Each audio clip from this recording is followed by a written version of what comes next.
waa dal bid ahaan yar balse kulansaday taariikh dhaqan iyo aragti deegaan oo dabiici ah ma ahan Zambia ee waa dalka Gambia oo aan kolkan booqan doono. Jamhuuriyadda Gambia ama The Gambia waa dal dhaca galbeedka Afrika waana dalka ugu dhulka yar marka la eego dalalka dhaca dhulweynaha Afrika ama dalalka jasiiradaha aan ahayn ee Afrika. waa dal ku fadhiya bad ka badan 10,000 kiiloomitir isku wareega. dalka kaliya ee uu xad kala wadaagana waa dalka Senegal oo dhinacyada idil kaga hareeraysan marka laga reebo dhanka galbeed oo ay kaga beegan tahay badweynta Atlantic. waxaa dhex mara dalkan oo kala qaybiya webiga Gambia. waa webi muhiim u ah dalkan oo kala duwanaan badan oo nolosha ahi ay ka jirto waxayna biyihiisu ku dhamaadaan badweynta Atlantiga. waa halka uu ka yimid magaca dalkan waxaana xusid mudan inuu dalkan yahay mid ka mid ah labada dal ee kaliya ee magacoodu la raaciyo da. dalka kalena waa The Bahamas. raadadka taariikheed ee dalkan waa kuwa u laabanaya ilaa sanadkii 500 ee miilaadiga waxaana kadib dhulkan soo gaaray ganacsigii saxaraha ee Carabta oo markii dambe kobcay. qarnigii 5aad ilaa qarnigii 11aad waxay Gambia ka mid ahayd boqortooyadii Ghana. qarnigii 13aad waxaa dhulkan gaartay boqortooyadii Mali taasoo dhulkan joogtay ilaa qarnigii 15aad.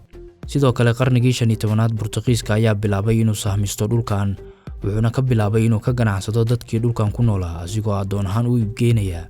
bilowgii qarnigii 17aad wuxuu dhulkan noqday mid ay ku tartamaan Ingiriiska, Dutchka iyo Faransiiska waxaana dhulkan aad ugu xoogeystay ka ganacsiga dadkii adoon ahaanta loo iibgeynayay.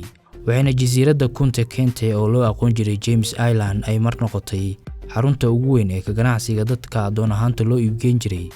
waxaana lagu daray jasiiraddan 2003 liiska dhaxalka adduunka ee UNESCO.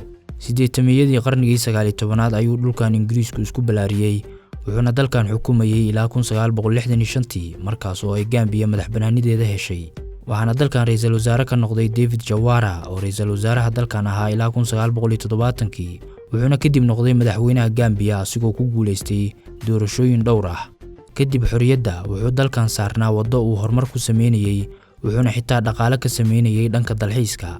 waxaana sidoo kale xusid mudan in looska oo dhaqaalaha dalkan kaalin weyn ugu fadhiya uu qiimihiisu ahaa mid sareeya balse 70-meeyadii qiimaha looska ayaa hoos u dhacay waxaana kadib dhaceen dhowr afgambi oo xilka looga tuuri rabay Mr. Jawara gaar ahaan sanadihii 1980 iyo 1981 balse labadaasi afgambi waa uu ka badbaaday wuxuuna ku guuleystay doorashooyinkii la qabtay 1981 1987 iyo 1992.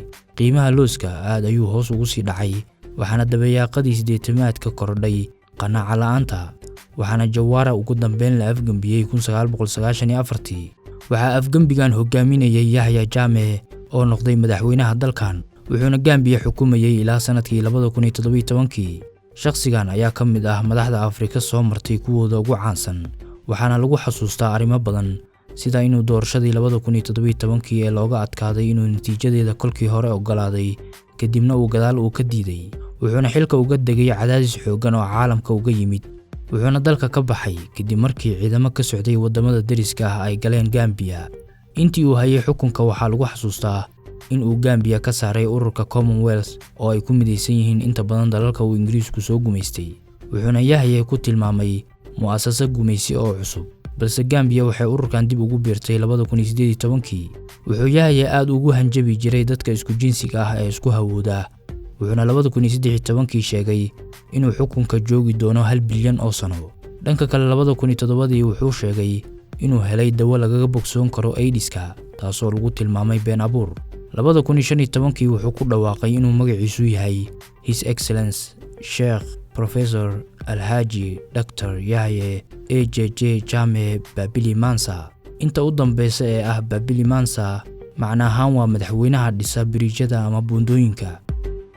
calanka dalkan sumadda u ah tan iyo markii uu xorriyadiisa helay waxaa lagu qaabeeyay midabo kala macno duwan. midabka buluuga waa mid u taagan webiga Gambia oo ah halka uu magaca dalkan ka yimid. midabka gaduudanna waa mid u taagan qoraxda iyo halka uu dalkan ka taagan yahay dhulbaraha. cadaanku sida inta badan caadada ah waa mid u taagan nabadda halka cagaarkuna uu u taagan yahay wax soo saarka beeraha oo dhaqaalaha dalkan intiisa badan ku tirsan yahay oo 80% oo dadka dalkan ah ayaa dhankan u shaqo tagaan. haddii aan eegnana lacagta dalkan waxaa lagu magacaabaa Gambian Dalasi. caasimadda dalkan waxaa lagu magacaabaa Banjul. dabcan waa xarunta laga maamulo dalkan laakiin ma ahan magaalada ugu weyn dalka. Waa magaalada afaraad ee ugu weyn Gambia, waxaana ku nool ilaa 34,000 oo ruux oo kaliya. Saddexda magaalo ee ka waaweynna waxaa lagu kala magacaabaa Serekunda, Brikama iyo Bakau. Waxaa dalkan lagu naanaysaa xeebta dhoola cadeysa ee Afrika, wuxuuna naanaystan ku kasbaday dadkiisa oo lagu tilmaamo kuwa ku wanaagsan soo dhaweynta. Guud ahaan dadka ku nool dalkan tiradoodu waa ilaa 2 milyan, waxaana kooxda qowmiyadeed ee ugu badan lagu magacaabaa Mandinka oo dadka dalkan ka ah 40%. waxaana laga xusi karaa kooxaha kale ee qowmiyadeed ee dalkan ku nool sida Fula iyo Wolof. dadka dalkan intooda badan waa muslimiin sunni ah oo 90% ayaa lagu sheegaa tirada muslimiinta ee dalkan, halka inta soo hartayna ay haystaan diinta Kirishtaanka. dadka dalkan ugu yaraan waxay ku hadlaan ilaa 10 luuqadood oo wadani ah, balse luuqadda rasmiga ah ee dalkan waa luuqadda Ingiriiska. dadka reer Gambia waxay intooda badan door bidaan inay kuusha ku codeeyaan, waana qaab soo jireen ah. codkooda kama dhiibtaan sanaadiiqda codbixinta.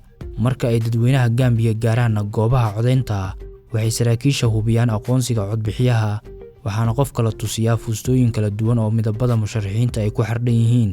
saraakiisha doorashada ayaa qofka u dhiibaya kuusha, fuusta kastana korkeeda waxaa lagu sameeyaa duleel, taas oo uu qofka codbixiyaha uu ku ridi karo kuusha. marka ay kuusha ku dhacdo fuustada waxaa la maqlayaa shanqarta, sidaas ayayna saraakiisha doorashada ku ogaanayaan in qofka uu hal mar ka badan codeeyay ama in kale. marka la soo xiro goobaha codbixintana, waxaa kuulaha laga soo saaraa dhammaan fuustooyinkii lagu riday si loo tiriyo. waxaa jirta goob lagu magacaabo Kachikali oo ah goob ay yaxaasyadu joogaan oo 10 kiiloomitir u jirta magaalada caasimadda ah ee dalkan. waa meel ay dadka reer Gambia u arkaan inay tahay muqadas. sida guudna dalkan waxaa yaxaaska looga tixgeliyaa ama looga arkaa awood bacrimin. sidaas daraaddeed haweenka dalkan ayaa laabataga goobtan oo ka soo barakaysta ayagoo aaminsan inay ka helayaan awood ay ubad ku dhali karaan.